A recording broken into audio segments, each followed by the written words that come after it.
Biggest challenge most people have is because they think small. And the reason why people think small and why they choose small little goals is because they're afraid to fail. They know that if you shoot for a big goal, then the chances of failing are very high. And they're afraid of failing. It's one of the most common things why people are frozen and why they can't make a move in life, because they're scared of failing. I say to myself, hey, I'm not worried about failing because that's part of life. You're not going to go and win everything. And how far can you fall? Look at this. This is the ground. That's as far as I can fall. And you know something? That the only time you really consider the failure is if you fall and you don't get up. But if you get up, you never consider the failure. So I never considered myself a failure. I always considered myself a winner, even though I fell every so often. But I always got up and I always moved forward. This is the important thing. I never had any patience, of course, for thinking small, because in German we have a saying, wenn schon, denn schon. And that means that if you do something, then go all out and do it well. And this was not just the case in bodybuilding. I didn't just want to be a bodybuilding champion. I wanted to be the greatest bodybuilder of all times. I wanted to have the most muscle, the most muscle of all times, the most definition. I wanted to win the most trophies, the most world championship titles. I just wanted to be the best.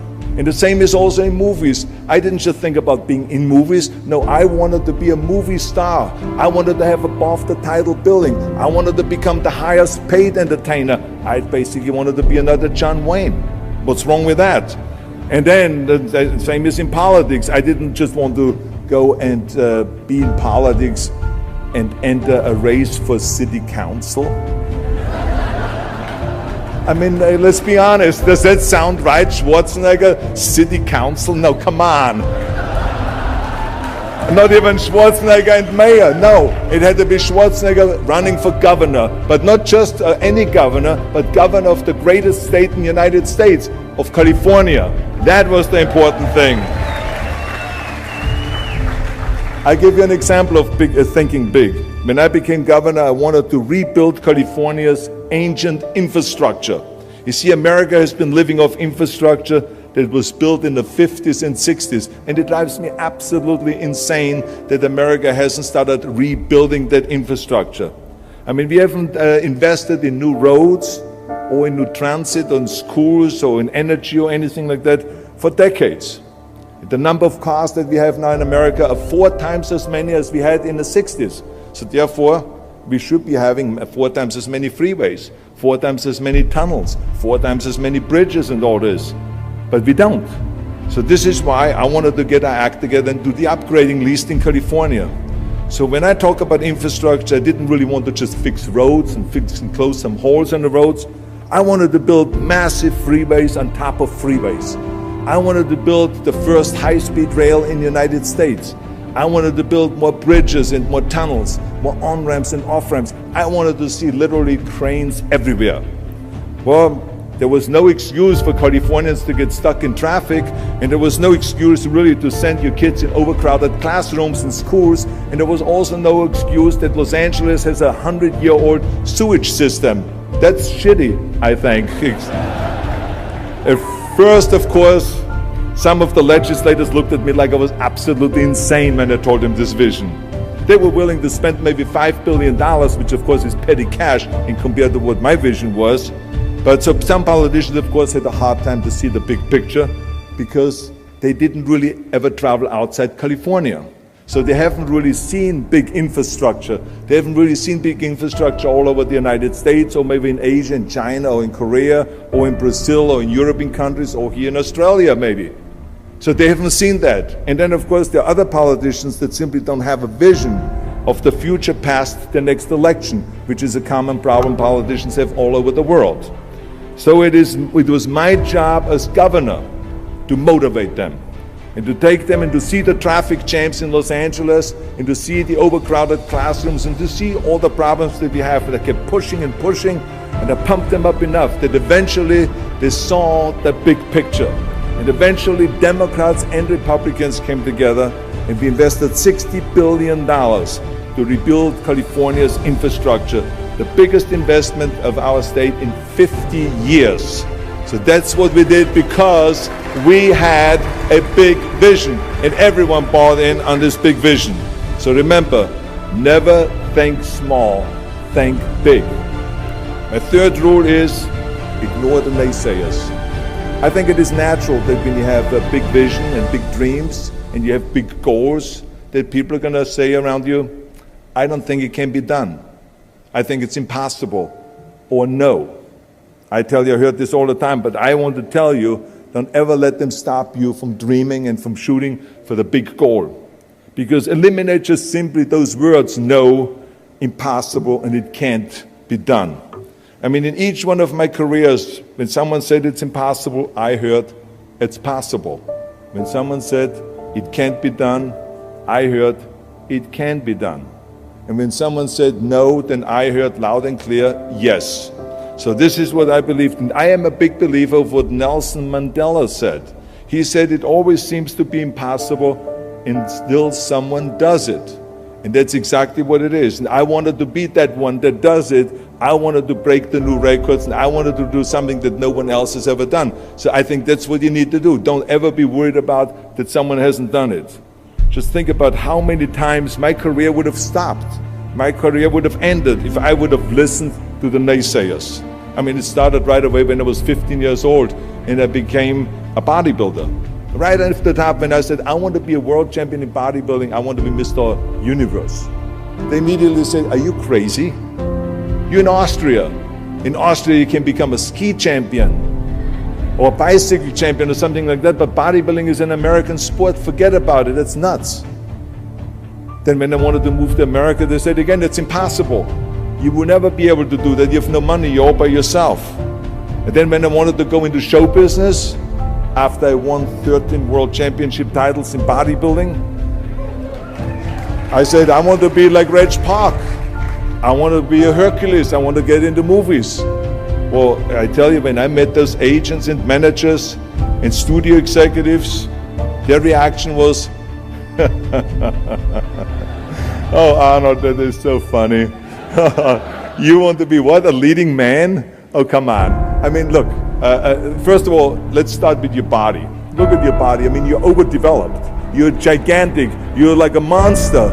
Are you kidding me? Do you know what the new thing, the new trend is? It's little guys like Dustin Hoffman, Al Pacino, Woody Allen. Those are the new sex symbols. Don't you get it? And then your accent, oh, it gives me the chills just listening to your German bullshit. Come on now. I mean, oh God, I mean, it's like, it's scary when you talk. It's unbelievable. I mean, have you ever, Arnold, I mean, be serious, have you ever seen an international movie star with a German accent? It doesn't happen. Forget about that. And then you name, what is it, Schwarzen, Schnitzel or something like that?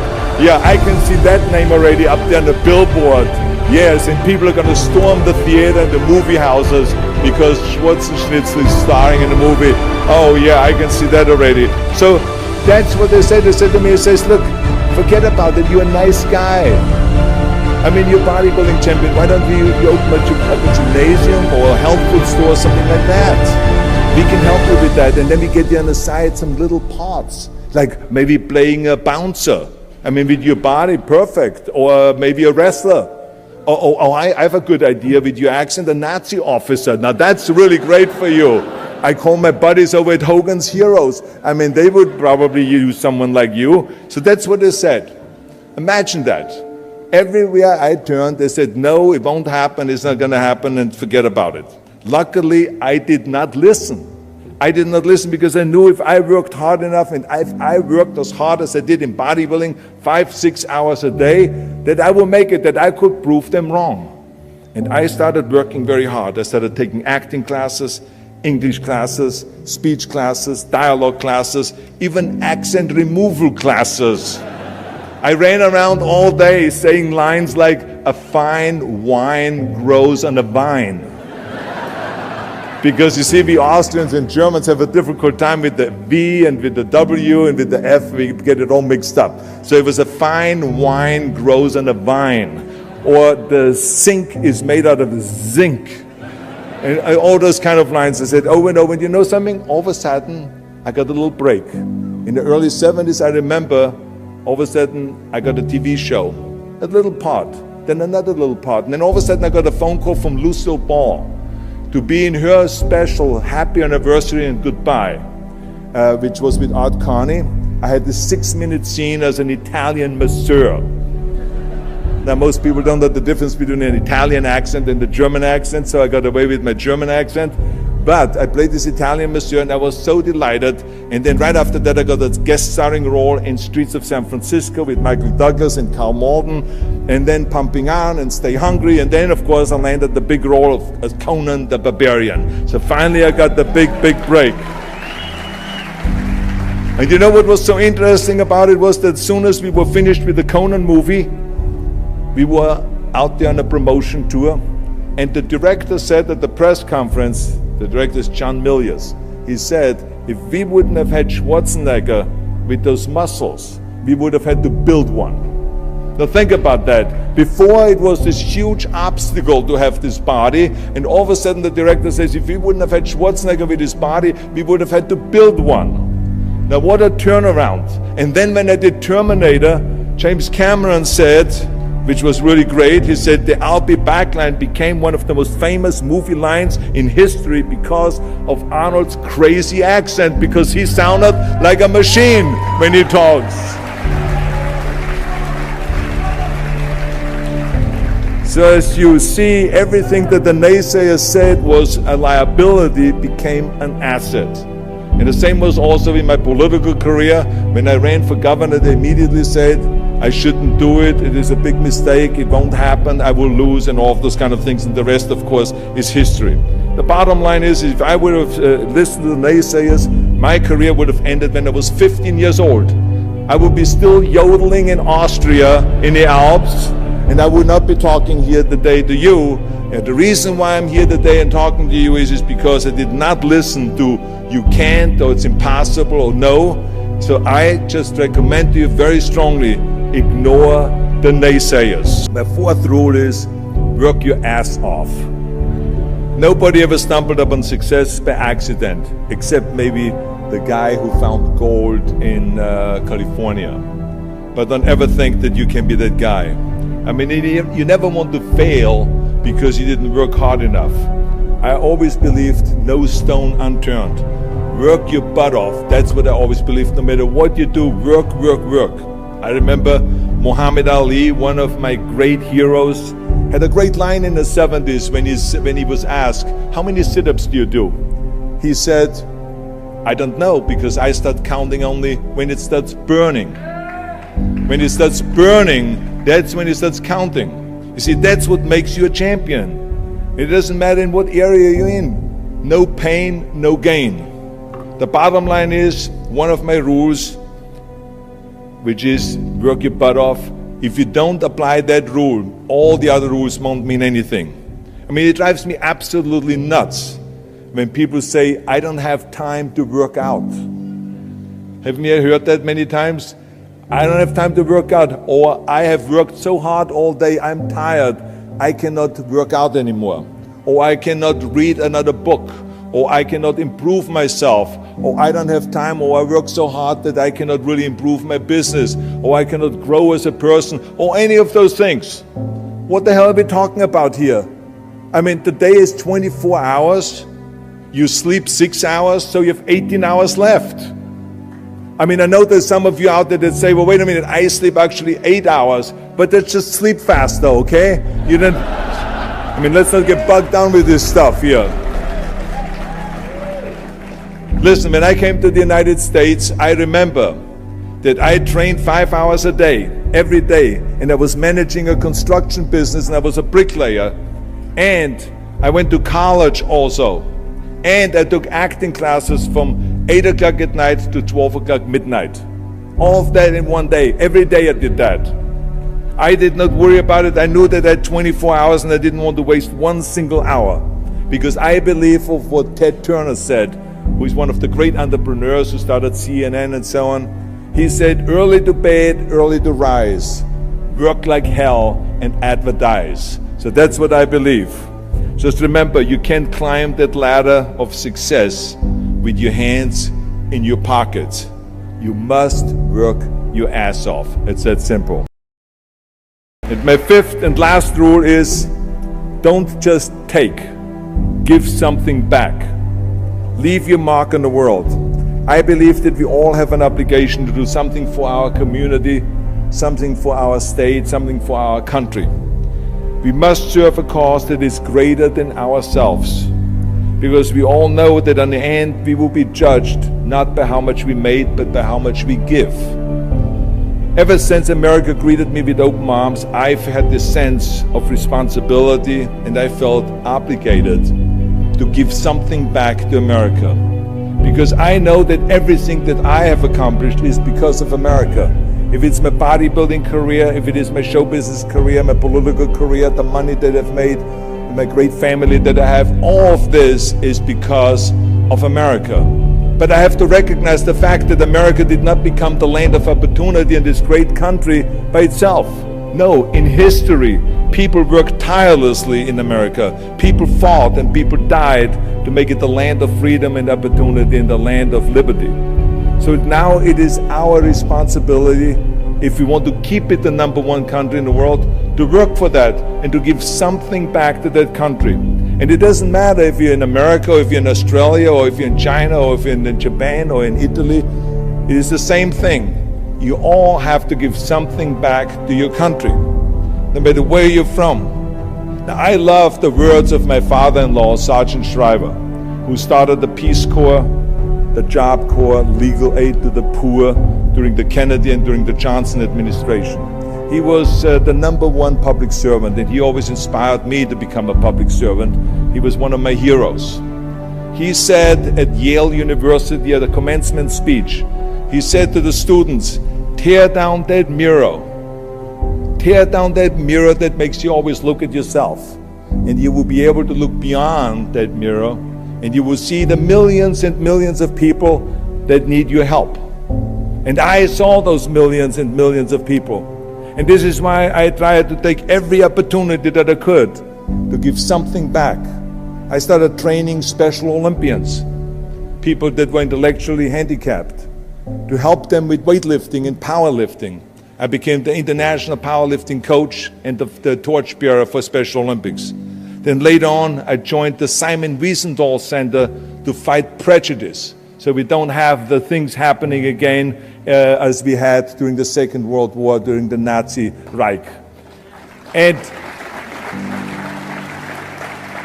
I joined also the President's Council on Fitness. I became the chairman under President Bush from 1990 to 1993. To be the chairman and to promote health and fitness in all 50 states. I traveled all 50 states. I started after-school programs for the most vulnerable children, for inner-city children, to make them be able to say no to drugs, no to gangs, and no to violence, and to say yes to education and yes to life. And every single time I reached out and I gave something back, I felt fantastic. Nothing made me happier. I would rather play chess with an 8-year-old kid in an after-school program, or play golf, a round of golf with a Special Olympian, than go down another red carpet of a movie premiere. And I have nothing against movies, but to give something back to me is more important than just to think about myself. Eventually, the joy of giving back was so great that I decided to become a public servant full-time and to turn my back, actually, and walk away from my career as an actor. After I finished promoting Terminator 3, I jumped into the race, into the governor's race in California, and I ran for governor. And even though my friends advised me not to do that, they said, "Are you crazy, Arnold? Don't you understand that you would lose now this $20–30 million a movie that you're getting paid? And they will only pay you $178,000 as governor a year?"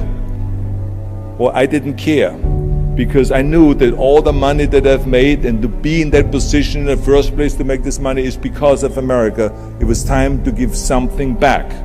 So I became governor, and I didn't even take the $178,000. I gave it back to the taxpayers because it was petty cash. It's the last thing I needed. And I can tell you that those 7 years were the most exciting and the most rewarding and the most gratifying years of my life. To work all day long, to solve problems and to serve the people was absolutely heaven.